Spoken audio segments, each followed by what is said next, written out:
Hi guys, this is VNfatBIKER. If this is your first time to tune in to my channel, please click subscribe, hit the bell icon to continue to receive my weekly YouTube video.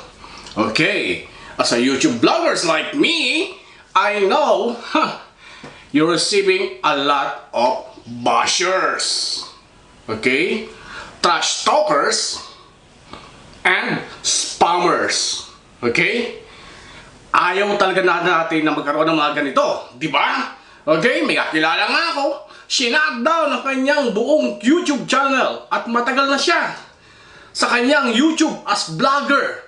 Sinatdown kasi lagi siyang pinapalo up ng bashers at mga trash talkers. Sayang, di ba? And another one is maraming nabubisit, nagagalit, nasisiraan ng loob dahil sa mga taong ito. Okay? Flip lang. Now, your problem will be solved. I will teach you 4 ways how to block this particular people only in YouTube forever. Okay, without further ado, let's get it on, guys! Shall we begin?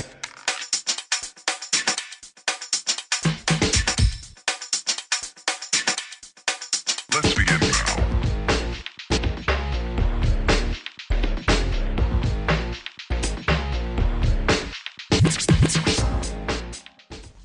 Okay guys, let's start the blocking number 1. Okay, go to your YouTube channel, select the videos na merong spam, basher, or trash talkers. Okay, let's start it now for the purpose of tutorial. So, magsasample tayo. Okay, I get the video now. Okay, from that video, na merong suspected na spammers, bashers, or trash talkers for the purpose of tutorial. Okay, magsaselect tayo dito. I don't have any bashers here on this video, but these are all my very good friends. Okay, magsample lang tayo. Select any people or guy. Okay, check that 3 dot icon and hide user from channel. That's it. Blocking number 1. This guy, Babu, forever.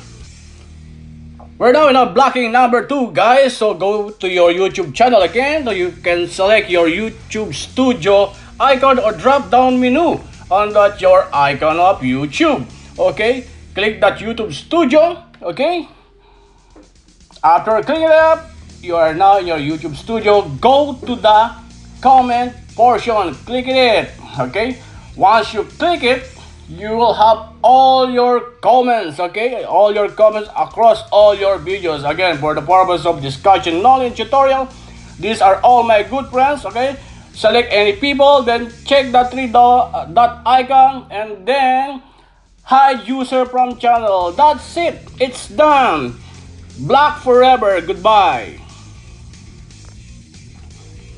We're halfway there, guys. Blocking number 3. Go to your YouTube Studio. Okay, in your YouTube Studio, click settings. Okay, click it out, guys. Okay, so once you click the settings, it will go to your community. Click that community. Under that community, there's a automated filters menu. Under that automated filters menu, meron dyan dalawang very important tools to block those users. Okay, as you can see here, the hidden users. I have a lot of bashers as well, like you. So I also protect them, so that's why it's blur. On the below part, you can see black words. Okay, so ayan po ang example. Pag hit sila ng ganyang word, automatically black ang comment nila. Once you have that one, click save. That's it, guys. This is the grand finale, guys. Hope you are still here. Okay, this is a blocking number 4. You're still in YouTube Studio. Go to your Creator Studio. Click that one. Okay, just skip. Okay, from your Creator Studio, click the Video Manager. Okay, click it up, guys. All the video managers. Okay, under video managers, select the particular video that's suspected with spam, bashers, or trash talkers. Again, these guys, those people who commented here are not bashers. They are my good friends. For the purpose of tutorial, we'll do this an example. Okay, let's select an example video and then click that icon, okay? The comment icon. From that comment icon, these guys are my good friend, okay? For the purpose of tutorial, we'll do some example.